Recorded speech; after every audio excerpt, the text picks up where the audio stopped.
Hey, what's going on, everybody? I hope you guys are all having a wonderful day as always. A lot of stimulus updates today, so let's just go ahead and jump right into it. So the breaking news is that President Donald Trump refuses to sign the stimulus bill after reading through it with his team. He says that it is loaded with foreign aid and special interest agenda that does not focus on the American people. President Donald Trump is demanding for the politicians to rewrite the entire stimulus bill, remove all the wasteful spending, and include a $2,000 stimulus check for the American people. He blatantly states that the stimulus package is disgraceful and it is terrible for the American people because it is not enough. It does not go far enough to help those in need, those who are struggling, but it does go far enough to help those in other countries. Trump is pointing out and emphasizing this is our tax money. This is the American taxpayers' money, which is going out for foreign aid. His team is going ahead and putting together a list, a very compact list of all the wasteful spending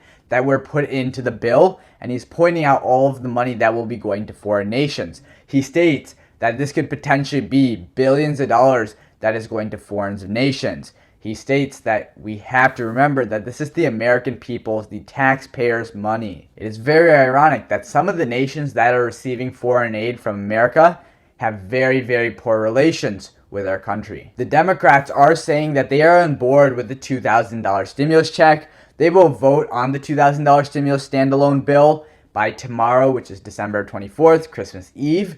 It will require unanimous consent to pass. Republicans are saying that they do not want to do a $2,000 stimulus package if they're doing all the other things. So there must be a standalone bill that gets passed. So keep in mind, President Trump is not threatening to veto the bill. He is just refusing to sign the stimulus bill.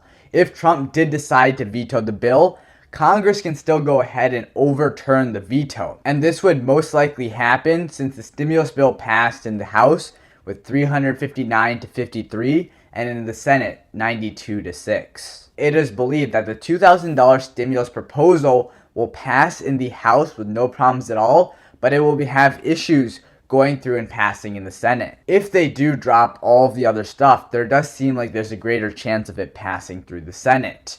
However, the Senate does want money and funding for schools and small businesses. Keep in mind, the stimulus bill and the government funding bill are still going to be combined. Trump's biggest objection was that the stimulus check money was too little. $600, he says, was not enough for the American people, and he demands $2,000. He says the bill didn't even focus on the American people, as way too much money was allocated towards foreign aid and special interest agenda, and not enough time was given to read through the entire details of the bill. Trump does want the checks to go directly from $600 to $2,000. However, we are not clear as of right now as to whether everybody will be receiving the $2,000 stimulus checks or only qualifying adults. In regards to the wasteful spending, there is big money going towards things such as $2.5 million going to just count the number of amberjack fish in the Gulf of Mexico. And keep in mind, these fish are not even endangered. $2 million will also be going to researching cutting down trees. Additionally, money from this bill is going to the usage of performance-enhancing drugs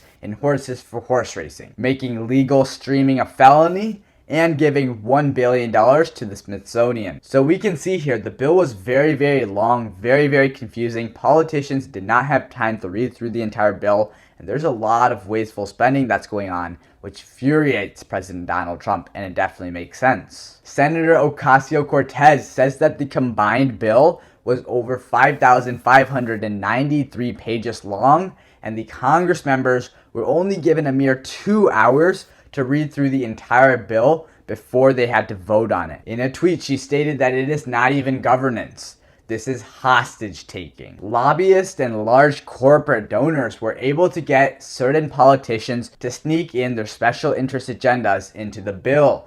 This is the reason the bill was so large and so complicated and very difficult to read. Sadly, it is the American people who are again hurt as the politicians try to go overboard, inserting their own political interest into the bill, and Trump calling them out. If President Donald Trump fails to sign the bill in the next 10 days, and Congress and the government shuts down, then the stimulus package will not go into law.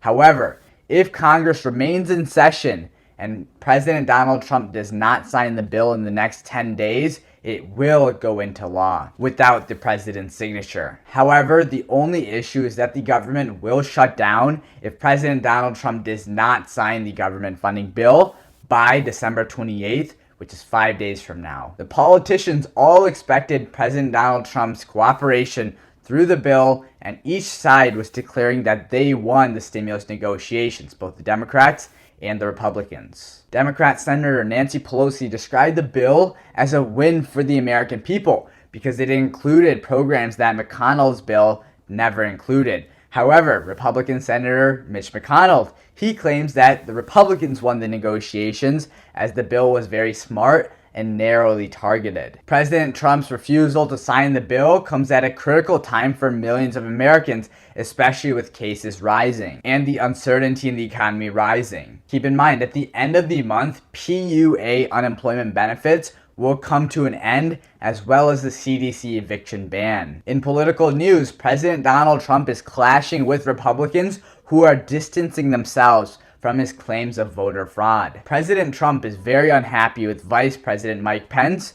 Trump claims that Pence did not fight hard enough on his behalf. Trump is also unhappy with Senator Mitch McConnell, who congratulated President-elect Joe Biden on winning the 2020 presidential elections on the Senate floor this week. President Trump is accelerating his pardons. However, he has pardoned fewer people than in comparison to past presidents. U.S. unemployment data was released today morning, and it shows that the number of Americans that filed for unemployment last week was over 830,000 Americans. However, a growing number of Republicans in the House of Representatives have vowed to challenge the Electoral College when they certified Joe Biden as the president for the winner of the 2020 election on January 6th. Republican House of Representatives have met with President Donald Trump and are currently discussing ways to stop the certification of President-elect Joe Biden from taking office. Georgia's Representative Jody Hice tweeted after the meeting that he will have an objection in the Georgia's elections on January 6th.